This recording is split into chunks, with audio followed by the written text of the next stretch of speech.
أملاح تباهيلو كتصوع طلب زقربه ود 55 عامد سبعي طلباتو ببيت فردي فلادلفيا كم استنسقه أشوشوتت براس تباهل معكن زينا حبيرهم اتسبعي نز طلب مسقربه بيت فردي فلادلفيا نطلباتو بعتو ككتاتولو دحر مصنح أملاح بزبل سم كتصوع كم زي كقلب محبار كال اسم كغير وسان حليفهم نسو بيت يستوهب فردي كي تحلل مصحف قدس بموكاس اتي زلوخي ازرلخو زبل حدش سم اغزابير مريصو دغيمو نابت بيت فردي كم زقربن ات بيت فردي دما بتي اتي زلوخي ازرلخو زبل سم كصواع كم زصدقلون تفليطوم اتي زلوخو زبل سم املاك ترغوم كلو زي لوت زي موت زي ارغ زل علماء مالت مخانو مصحف قدس يردانايو ازي بچارلس افيز صواع زنبر سوعي مخنيات ملوت السمو كغلص انكلو اب كينات فيتنامن امريكان كاب زساتف ندحار اب غزي دقاس يكون ليتين 10 عامات بفرحن ربشان كمستوحت بمدقاس بتي اتي زلوخ يزلوخ زبل 8 رات تصوعه اتشجر كغرفني بزبل حسابات كم زخونه حبيروم نسو انا بيول زلقو سلازخونكو كاب حج ندحر اتي زلوخ يزلقو زبل سم حقاو سمي كم زخونه كحبر يفتو دحر مبال زخونه سب دما بزي سمزي كتصوع عند اللوه كبلا تحساسيبوم زبل اقرام الدفرات زلوه تحستو دحر من بابي ابز غزيزي حاله كابا قدستيار استታት كوينو سلستسمعني اب مربب حبريتا انترنت بزعبو كفتش حقنا سلامتنا يرسعنن كبران تخاتلتنا كمي تخونم إيس كريستوس ماكل كريستيانو أمنتيو بزحات سبات اب كل عالم زلو سعبت كريستوس ناي تسفى مسيح مدحاني لول السلام غويتوت نغوس نغستات وزت مخانو يامنو اب مصحف قدس حدا معالتي منغستو نمسرات كم زملس نكرتن بيتالوم نزمنات از تنبيت زن بزلو حزب عالم ادنيو يركب كوينو دما بز تنبيت زي تتصلو نحزبي اتداغماي كمل زبحال زنبر يسوع كريستوسينا بمبال نغزا رؤسهم كبر كعدغولان سبات كتالولن تبغيسوم ايغرمندو اب وانجيل ماتيوس نغويتا دق منزامرتو ناي ممصاكان ناي حلقات عالمنك ملكتو انتايلوم ابزحتتلو حدو كواخي سحتكم تتنققو انا كريستوسي انابلو بزحات بسميك متيوم نبزحاتون كسحتيوم بمبال بزعباتي اب مفصمتا زعالم زخون تريوتات غليصلوم نيرو سلقالاتو يخبر يمسغن امباركس زخبركم تقطعتلتنا كابزي بمقصال قال عبيت السبات بزلوا موانين سلطانن تدفافيهم اسماتهم بسم كريستوس كلوطو طراي زيكونس يا اي سلطان نايتلو علك حدغو بمحلان زيدم سس حاتيات كشموتو استراين اتنخال اي غزي زملس يسوسينا انابلو كابزي چدرون زاوجون ناباهم كنبلينا سناي مكتتال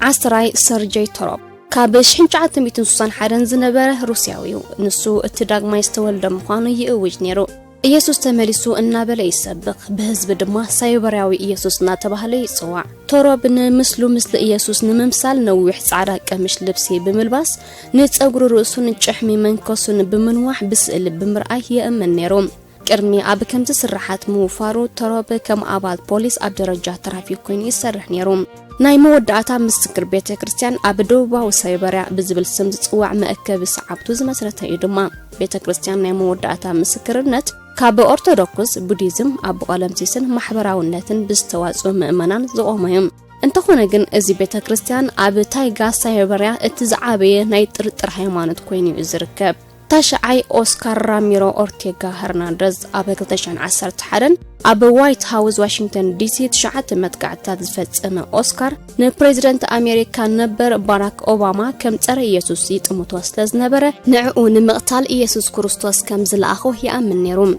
شامناي وين بنت كابشن شات بيتنا 41 ميكائيل ترافزر حلقه حقنتاو بيت كريستيان بزبل كالا اسم زفلت زنبريو مرأيا أملاكي بمبال دما ننفسو يقلصا أنا ملكتاون نود سب كتصمبر زخالني بمبالكا يوسخ ب15 تحساس 2008 دما حدا كاب جبننيا تباحيلو زغبو فردي تقبلا شوعي جوس لويس دجيسس ميراندا ازي كابزوم زغلصنا يم زفولي ነገር ተራሃልዩ ጎን ቲ መስይሕ የምባሉ ጸረ ኢየሱስ ምዃኑን ይውጅ ነሩ بتوثق ድማ ምልክት ጸረ ክርስቶስ ናይ ዝኾነ ቁጽሪ 666 ኣብ ቅልጽሙ ተወቂጡ ይርከብ። ሚራንዳ ናይቲ ኣብ ሚያሚ ፍሎሪዳ ዝመሰረቱ ምንቅስቃስ ምዕባይ ጸጋ ቤተክርስትያን መራሒ ነይሮም። ብዝነበሮ ናይ ማህብ ግብሪ ምእመናን ኣብ ምእካብ ዓብ ጽልዋ ተጻዊትዮም። ኣብ 2007 30 ኣባላት እቲ ቤተክርስትያን ከም ምልክት ሰዓብትን ኣፍቀርትን ሚራንዳ ንቁጥሪ 666 ኣብ ኣካላቶም ክውቀጥዎ ወሰኑ። ጎን ጎንቲ መሲሕን ጸረ ክርስቶስን ምዃኑ ምእዋጁ ሚራንዳ ኣብ ትምህርቱ ሓጢያትን ሰይጣንን የለውን ብምባል ይዛረብ። ብወገኑ ንሰዓብቱ ድላዮም ክገብሩ ከም ዝኽእሉ ብዓይነ ኣምላኽ ጌጋ ዝበሃል ከም ዘየለ ይሰብህ ነይሮም። ሚራንዳ መለኮታዊ ሓይሊ ናይ ጸረ ክርስቶስን መሲሕን ኣብ 1973 ከም ዝተቐበለ ይዛረብ። ኣብ 2013 ን7 ዓመታት በዓልቲ ቤቱ ዝነበረት ጆስፊና ቶርስ ብመንገዲ ዩቲዩብ ሚራንዳ ብምኽንያት ሕማም ጸላም ከብዲ ከም ዝሞተ ኣኸሽሐት። ሻርሻይ አፖሎ ኪቦሎይ ኣብ 1950 ዝነበረዩ ኣብ ፊሊፒንስ ዝርከብ ስልጣን ኢየሱስ ክርስቶስ ዘበራትዕ ቤተክርስትያን ንዝብል ማሕበር ዘቆመን መራሒ ናይቲ ማሕበር ዝነበረን ወዲ ኣምላኽ ኮይነ ተሸይመለኹ እናበለ ድማ ንገዛ ርእሱ ብገዛ ርእሱ ይእውጅ ነይሩ። ሓምሻይ ዓለማዊ ማሕበር ቤተክርስትያን ልኡኻት ኣምላኽ ዝብል ኣብ 1964 ዝመስረተ ካብ 1918 ክሳብ 1958 ዝነበረ ደቡብ ኮርያዊ ኣህንሳንግ ሆንግ እዚ ማሕበር በመሰረት ኣብ ገላትያ ምዕራፍ 4 ፍቅዲ 26 ዘሎ እታ ሰማያዊት ኢየሩሳሌም ግና ጭዋያ ንሳኻ ኣዴናያ ዝብል ቅዱስ ቃል ኣብቲ ማሕበር ሰዓቢት ንዝነበረት ደቡብ ኮርያዊት ዘሃንግ ጆልጃ ሓዳስ ኢየሩሳሌማዊት ኣዳ ኣምላኽ ንሱ ድማ ኣምላኽ ኣቦ ብምባል ይምስክር ነይሩ። رابعي آلان جون ميلر كاب 1962 زنبرة بلمدي AJ ميلر بزبل سم زفلت كابتوم قداموت مسكاري ناي جوهوفا صنيحو دما مراحي ناي أستراليا زنبرة من قصقاس ملكوتاو حيلي زنبرة ميلر ኣብ 20 ክፍለ ዘመን ኢየሱስ ክርስቶስ ዳግማይ ስጋ ለቢሱ ክመጽዩ እናበለ መለኮታዊ ሓቂ ዝብል ናይ ድምጽ መልእኽቲ ብመንገዲ ሰሚናራትን ዝተፈላለዩ መራኸቢ ብዙሃናትን ዝዘርግሐ መጻምዱ ንዝነበረት ሜሪ ሱዛን ላክ ድማ እታ እትመጽእ መግደላዊት ማርያምያ እናበለ ይሰብኽ ነይሩ። ሳልሳይ ኢንሪ ክሪስቶ እዚ መሲሕ ምዃኑ ጥራይ ኮነን ሰብኽ ነይሩ። እንታይ ደኣ ልክዕ ከም ናይ ጎይታ ግርማ ዘለዎ ልብሲ ይክደን። ኢንሪ ክሪስቶ ካብ ብራዚል ውጽ ኣብ ዝበለ ሓዳስ ኢየሩሳሌም ብምባል ዝሰመዮ ናይ ሕርሻ መሬት እዩ ዝነብር ነይሩ። ሽሑካ ብብዙሓት ሰባት ከም ጽሉል ይውሰድ እንተነበረ እዚ ኣረጊት ሰብኣይ ካብ ብዘሎ ዓለም ኣማኢት ሰዓት ተስሒብዩ። እቲ ዝገርም ድማ ካብዚኦም እተን ዝበዝሓ ኣገልገልቱ ምእንቲ ክኾና ጽቡቓት ኣንስትየን ነይረን። ኢንሪ ክሪስቶ ኣብ 1979 ኣምላኽ ንስኻ እትዳግማይ ትመጽእ ኢየሱስ ኢኻ ብምባል ከም ዝተዛረቦ ኣፍለጠ። ነዚ ድማ ወግዓውነቱ ከፍልጥን ነቲ ሓቂ ንምምሳልን ናብ 27 ሃገራት ብምዛር ስብከቱ ኣካየደ። ኣብ ስሩሑ መድሓን ምዃኑ ንኸረጋግጽ ዝተፈላለየ ጥበባት የካይደሉ ኣብ ዝነበረ ክንደይ ግዜ ብፖሊስ ተታሒዙ ካብ ዓዲ እንግሊዝ ቬንዙዋላን ኣሜሪካን ድማ ተባሪሩ። ካልኣይ ኣብ 2013 ኣብ ደቡብ ኣፍሪቃ ሓደ ሰብኣይ ኣብ ማዕከን ዜና ኣፍሪቃ እቲ ዳግማይ ዝመጽእ ጸሊም ኢየሱስ ክርስቶስ ምዃኑ ኣዋጅ ኣቕሪቦም። እዚ ሞሱስ ሆሎንጓን ዝስሙ ሰብኣይ ብተወሳኺ ህያው ዘለዓለም ዘይመውት ነባር ምዃኑ ይእውጅ። ሆሎንጓን ኣብቲ እዋን ምስ መደበር ቴሌቪዥን ኣብ ዝገበሮ ቃለ መሕትት ዝተፈላለዩ ተኣምራታት ክፍጽም ድሉ ምዃኑ ይዛረብ ነይሩ። ገለ ካብኦም ድማ ንዕውራት ኣዒንቶም ከብርህ፣ ንለምጻማት ማለት ድኑሳት ከንጽህ፣ ንምውታት መቓብር ከፊተ ከተንስኤ እናበለ ይምድር ነይሩ። ኣዋጁ ንብዙሓት እኳ ርትዓውነት ዘይብሉ ይመስል እንተነበረ ህሎንጓን ግን ሓያሎ ሰዓብቲ ማለት ተኸተልቲ ከጥሪ ኣይተጸገመን። ገለ ካብኣቶም ወርሓዊ ክፍሊት ሰሊዕሉን ኩሉ ዋንነቱ ሂብዎ ዝነበረን ወዲ 84 ዓመት ፖል ሲቢያዩ።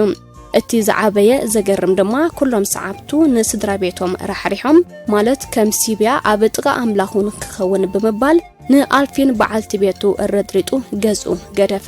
እዚ ምርኡይ ሰብኣይ ነቲ ካብቶም ተኸተልቱ ዝቕበሎ ዝነበረ ገንዘብ ወንጌሉ ናብ መላእ ዓለም ንኸስፋሕፍሕ ይጥቀመሉ ነይሩ።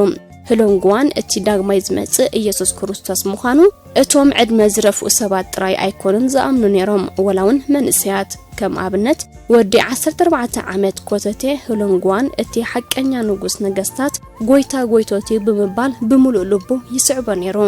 ቀዳማይ ዴቪድ ሼለር ኣብ 1965 ዝነበረ ኣብ ክረምቲ 2007 መለኸት ብምንፋሕ ከም መሲሕ ኮይኑ ኣዋጅ ኣቕሪቡ ብዩቲዩብ ድማ ዝተፈላለየ ንሱ ኢየሱስ ምዃኑ ዝገልጽ ብመልክዕ ቪድዮ ዘርጊሑ እንተኾነ ግን ኣብ ዝበጽሑስ ህዝቢ ነቒሑ ግዲ ኮይኑ ካብ ተዓዘብቲ ዝኾነ ይኹን ኣቓልቦ ኣይረከበን።